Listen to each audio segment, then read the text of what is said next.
The other day I mentioned Whippoorwill Holler in one of my videos and how she saved my life for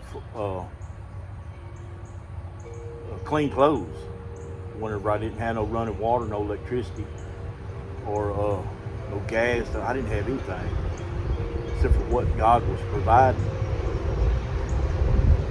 And my son gave me some money, and I went down and I bought a bar of the cheapest soap that I could find. Whippoorwill Holler had recommended this soap, and borax.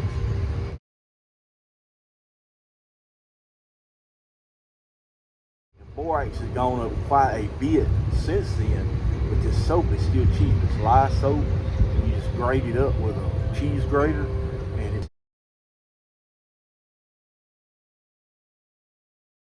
makes really good washing soap. I mean, it smells good, it cleans good, and what I did is I've got these rain catchments over here off my roof, and I can catch about 400 gallons of water at a time.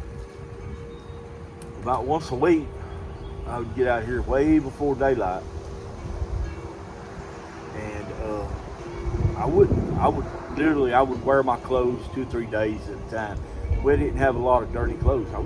I wasn't socializing with anybody, so I wasn't worried about the smell.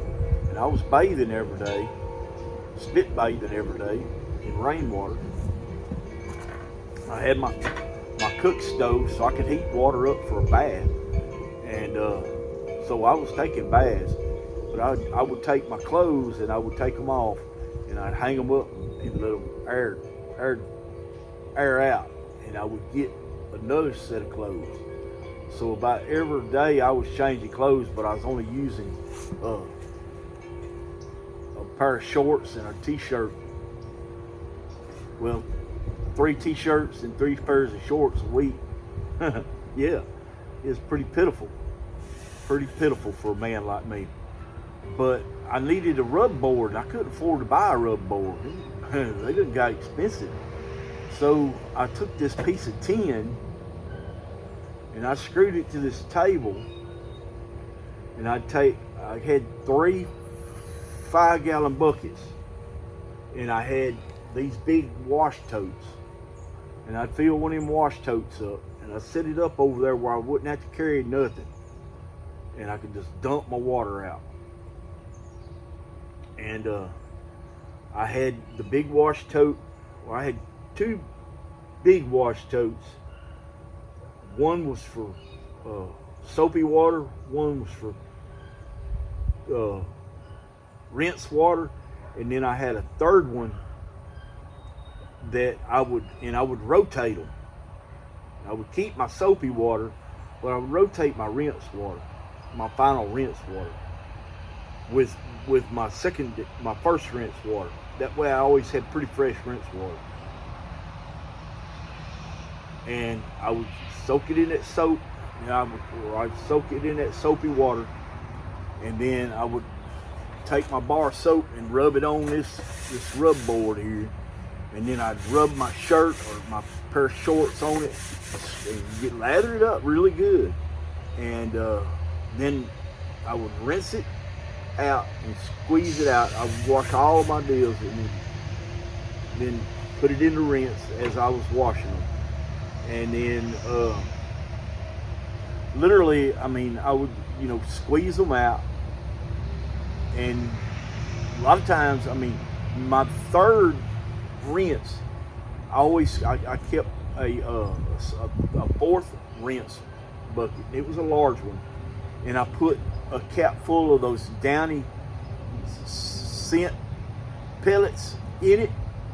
And I always waited I give it a good long time for all this stuff to dissolve and get soaked into the water good. And then on my final rinse, I just throw them in that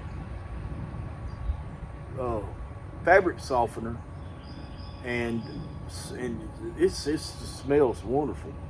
And then I would take it, pull it out of there, and I would just kind of agitate it a little bit with my hands. And then I wouldn't even squeeze them out. I would just take them straight over to the the clothesline and hang them up, and I would have them hung up before daylight. And I always made sure that my weather was right. And on wash day, and then I just hang them up, and they would be clean and dry by about 2 o'clock. By about 2 o'clock, I'd come out and get the clean clothes off the line. I had clean clothes for another week, and pretty pitiful, but it worked. Now I have designed something in my mind, and I haven't done it yet. I'm probably going to do it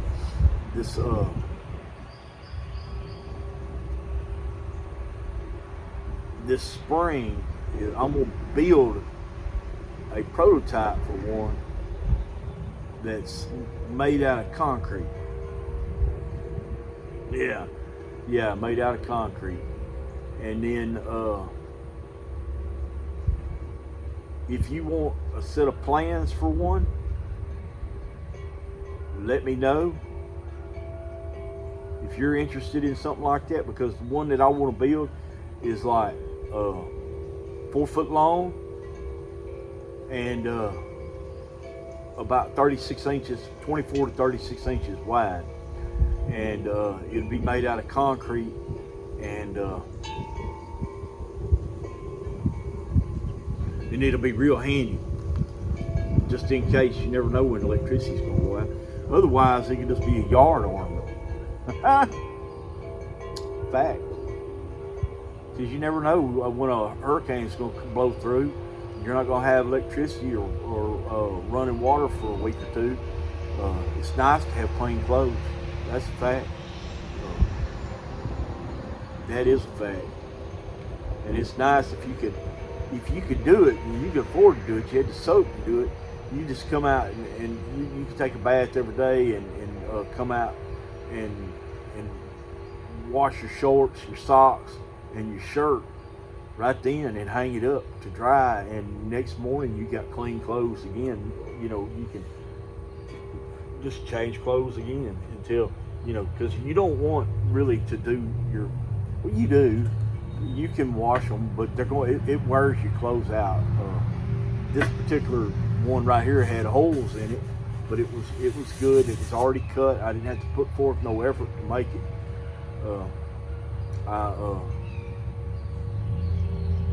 But just the rubbing action is going to wear your clothes.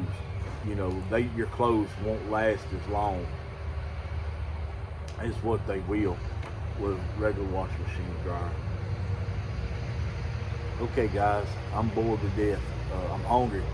I'm fixing to go inside, get me something to eat, and I'm gonna do my asparagus bed tomorrow. I'm done for the day. My arms, my hands hurt, and my back hurts, and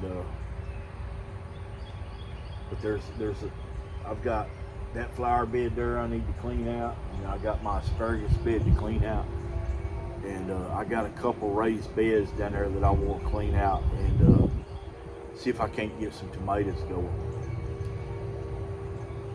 Peace.